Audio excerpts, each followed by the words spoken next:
السلام علیکم ورحمۃ اللہ وبرکاتہ و مغفرہ۔ محترم ناظرین، شعبان کا مہینہ وہ مہینہ ہے جس میں نیکیوں کا دروازہ کھول دیا جاتا ہے اور برکتیں نازل ہوتی ہیں اور خطائیں معاف کی جاتی ہیں اور گناہوں کا کفارہ کیا جاتا ہے۔ فرمان مصطفیٰ صلی اللہ علیہ وآلہ وسلم ہے، رمضان کے بعد سب سے افضل شعبان کے روزے ہیں تعظیم رمضان کے لیے۔ حضرت سیدنا انس بن مالک رضی اللہ عنہ فرماتے ہیں، ماہ شعبان المعظم کا چاند نظر آتے ہی صحابہ اکرام علیہم الرضوان تلاوت قرآن پاک میں مشغول ہو جاتے، اپنے اموال کی زکوٰۃ نکالتے تاکہ کمزور مسکین لوگ ماہ رمضان المبارک کے روزے کے لیے تیاری کر سکیں۔ حضرت امام جعفر صادق علیہ السلام نے فرمایا، جو انسان شعبان کے پہلے ہفتے مغرب اور عشاء کے درمیان روز پانی پہ 3 مرتبہ سورہ فاتحہ پڑھ کر وہ پانی پی لے گا۔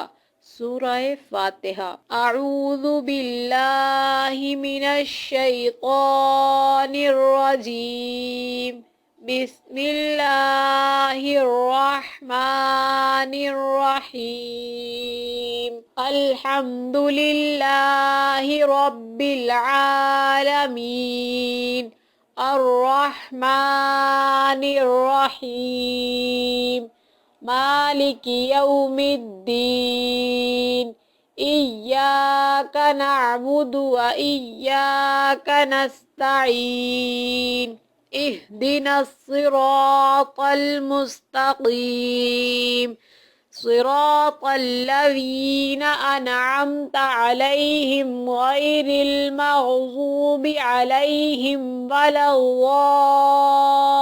الضالین، الحمد للہ رب العالمین، الرحمن الرحیم، مالک یوم الدین، ایاک نعبد و ایاک نستعین، اہدنا الصراط المستقیم، صراط الذین انعمت علیہم غیر المغضوب علیہم ولا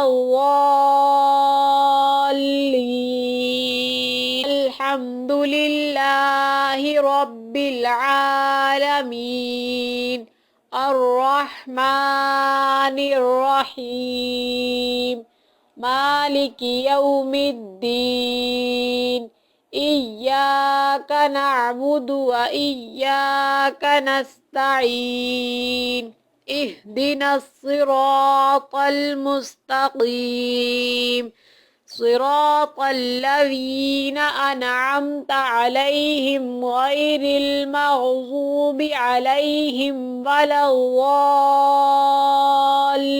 الضالین۔ سورہ فاتحہ 3 مرتبہ پانی پر پڑھ کر وہ پانی پی لے گا تو وہ جس بھی پریشانی میں مبتلا ہوگا اللہ اس کو اس پریشانی سے نجات دے گا۔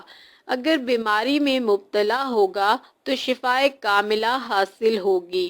اگر کوئی حاجت دل میں ہوگی تو اللہ اس حاجت کو فوراً قبول کرے گا، کیونکہ جب شعبان کا اعلان زمین پہ ہوتا ہے تو فرشتے پانی پہ نور برساتے ہیں اور یہ اس انسان کے گھر کی طرف رخ کرتے ہیں جو سورہ فاتحہ کو پڑھ کر اللہ کے دربار میں دعا مانگتا ہے۔